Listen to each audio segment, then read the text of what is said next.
next guest had just gotten up from a nap when he got the surprise of his life. I want you to take a look at this. This day was like any other day. I mean, I went to school, I came home, I ate, I went to the bathroom, and it all happened from there.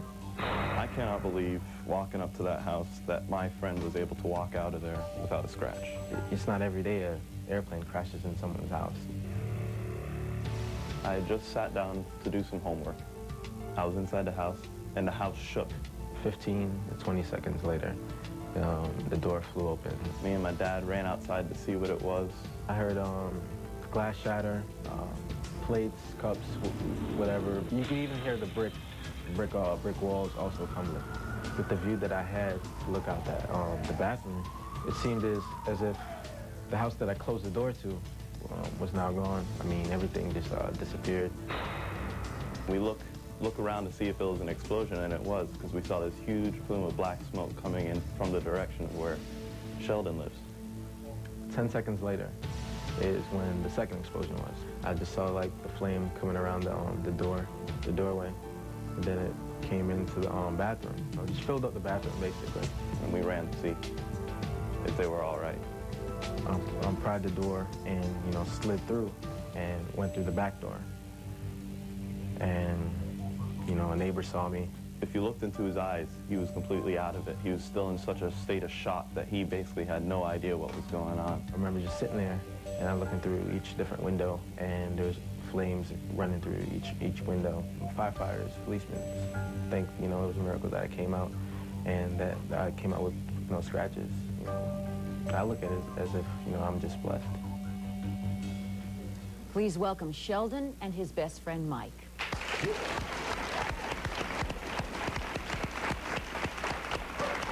Sheldon, what did you think had happened at first?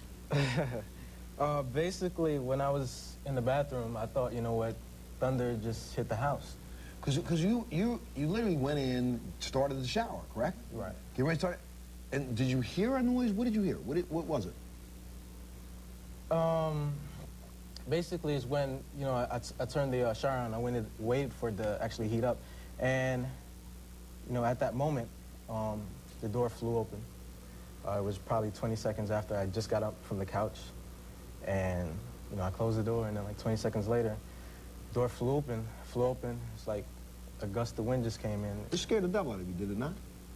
Well, no shame in that. I mean, wait, I'm in the bathroom, my clothes off, and the house, I look out the door and the house is gone, I'm scared. I don't know about you. Like,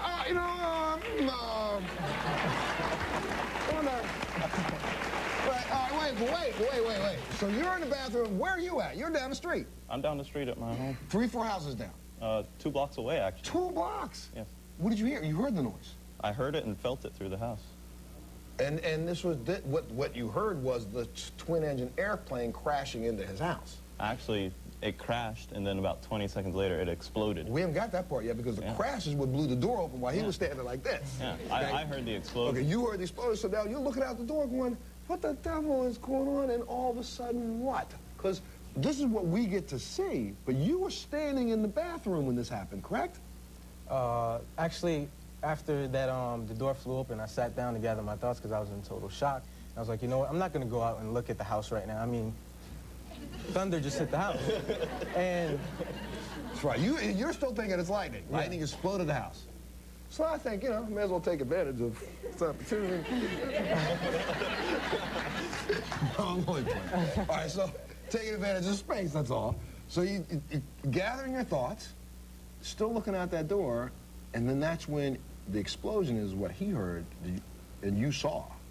Yeah, I remember sitting there, and then as soon as I heard that I guess the fuel line from the airplane blew up, as soon as I heard it, I looked over, and I saw the fire just slowly coming around the corner.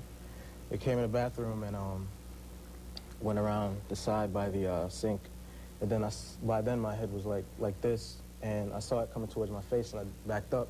I looked around, and then it just circled right in front of me and just filled the bathroom. How did you get out? I was still in shock. I don't know how long I was in the bathroom. I remember I was leaning over, and I kneeled up, and I looked around. Nothing in the bathroom was touched, nothing was scorched. except a whole bunch of drywall and concrete came into the bathroom. Wait, the entire house is destroyed, and you still sitting on the toilet. I mean, no, I mean, in the sense that the entire bathroom, not one thing in the bathroom was touched. You're running up the street at this point in time, right? Yes, me and my father. Everybody's thinking everybody in the street's got to be dead. You didn't know what was going on, right? No, that's what I thought. Anybody near that explosion had to have been killed. But when you got up the street, was he then out of the building by then? Did he come I met him across the street, already out of the house by the time I got there. You ran out just like in underwear, right? Actually, all I had was a little white shirt that was like right here, actually. So we were just standing there like, okay, so you're out standing in the neighborhood going, what? Just lost my house. Actually, a neighbor saw me, and I mean, I was trying to get my pants on in the bathroom to get out, and I couldn't get it on. I mean, I was just so frustrated with trying to get it on, and then I was like, you know what, I gotta get out of the house, because the heat was getting more intense. Look at that picture. And you're telling me you were struggling with your pants? I'd have been out the door. Okay, so you're out across the street. You're looking back at this. First thought in your mind, where's Mom and Dad, though, at this point? I was the only one home. But for a second, you thought your sister may have made it in the house, did you not? I really forgot the time. I remember looking at my watch, or looking at the TV when I got off the couch, and it was somewhere around 3, and I was like, you know what, I got to start my homework. And usually she gets home at 3:15, 3:30, but that day, you know, her bus was delayed, so that itself was a blessing. And you're not kidding, blessing. We should say, and say, unfortunately and sadly, that the pilot of that aircraft lost his life. I mean, if I didn't know that a plane hit the house, I mean, even if I knew that a plane, I didn't know until I actually came to the front of the house, but if I knew at that time that, you know, a plane actually hit the house, I'd probably stay there to try to look and see if anybody was in there. Because, I mean, he probably was trying to get out, and... And one of the things that you had said, I guess the insurance company is trying to demand that they rebuild on the same lot, correct? Same spot. And what do you feel about that? It's like building on a cemetery. I mean, someone just died there. Well, we're glad, number one, that the only thing that stayed in that house was the bathroom, and you happened to be my friend. And it pays. You know what? Wait, watch this. Watch this. Every kid in America is going to get sick of me when I say this, but guess what? Do you know what really saved his life? He got up to do his homework. The mother's over here clapping. All right, let's take a break. We're going to take a break and come back. We'll be back right after this.